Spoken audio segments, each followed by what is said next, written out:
This presentation has been prepared to assist in the training of volunteers learning how to conduct an RSL funeral service. Each sub-branch has a copy of the funeral service protocol which details the steps to be taken in conducting an RSL funeral service. The fundamental purpose of the service is to provide assistance to the bereaved in coping with their loss.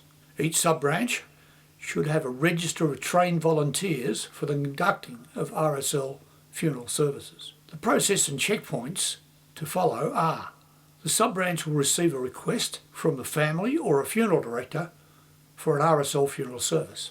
The staff will notify welfare of the request and details of the time and place. Staff will also fax military records for the service record of the deceased, and these are normally faxed back within a day. The staff will also ensure that the death notice with an RSL logo is placed in the newspapers. They will also contact the local federal member of parliament to obtain an Australian national flag should the family wish this. The person designated to conduct the service should contact the immediate family to ascertain any additional details of the deceased's service history. Some family cover these in their own eulogies, and then the RSL component can be simplified. They should also contact the funeral director to check the time and place of the service and to check if they have a flag, poppies and a recording of the last post and rouse to use in the service. If not, the sub-branch will need to provide them. If the family requests a live bugle call, then State Branch has contacts with buglers. The coffin should be draped with an Australian national flag, with a folded presentation flag, if requested, placed at the foot of the coffin. It is useful to consult the military history of the units the deceased served in to ascertain the probable actions or events that the deceased may have been involved in, and add these to the eulogy. The service is usually conducted towards the end of the main service, or sometimes at the gravesite. In the latter case, it is prudent to check if the funeral director has a CD player. Otherwise, the sub-branch will need to provide one. The following is a demonstration, by way of an example, of an RSL funeral service.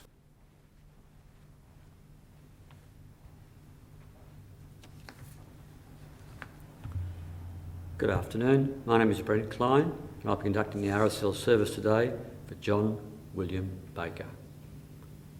On behalf of the Return and Services League and the Frankston RSL sub-branch, its committee and members, we extend our condolences and sympathy to the family of John.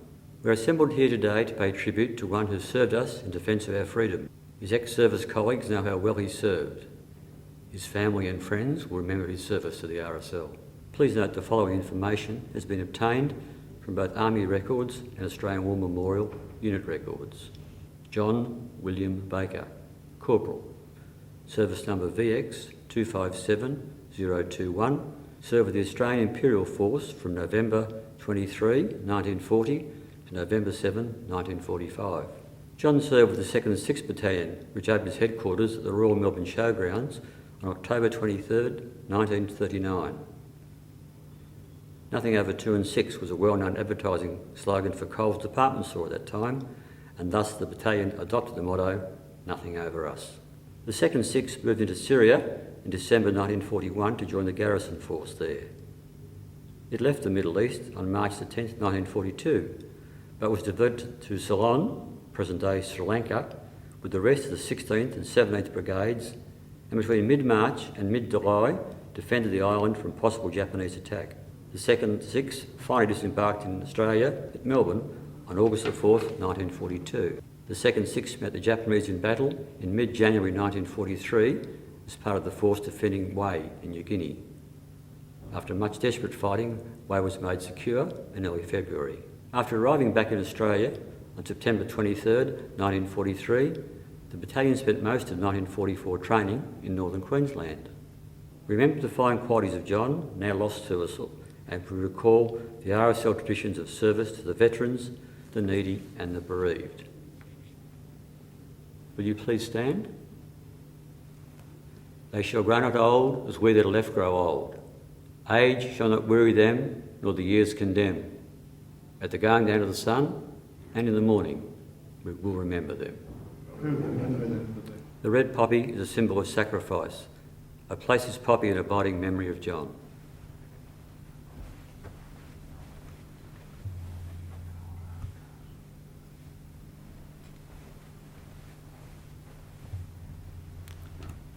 I now invite the immediate family, ex-servicemen and women, and anyone else who wishes to demonstrate their love and devotion for John to also lay a poppy. Please come forward.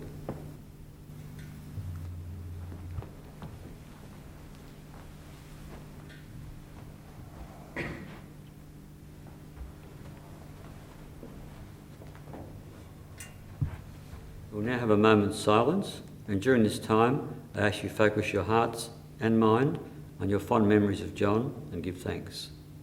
In a moment, the last post and rouse will be played. The last post is played to indicate that John has completed his life's work and entered into his rest. Rouse is played symbolising the awakening of the soul into a new life.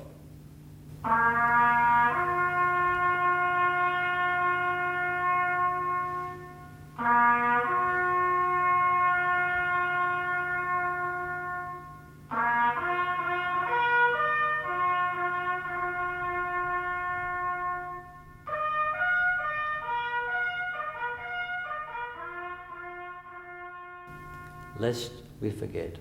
Lest we forget.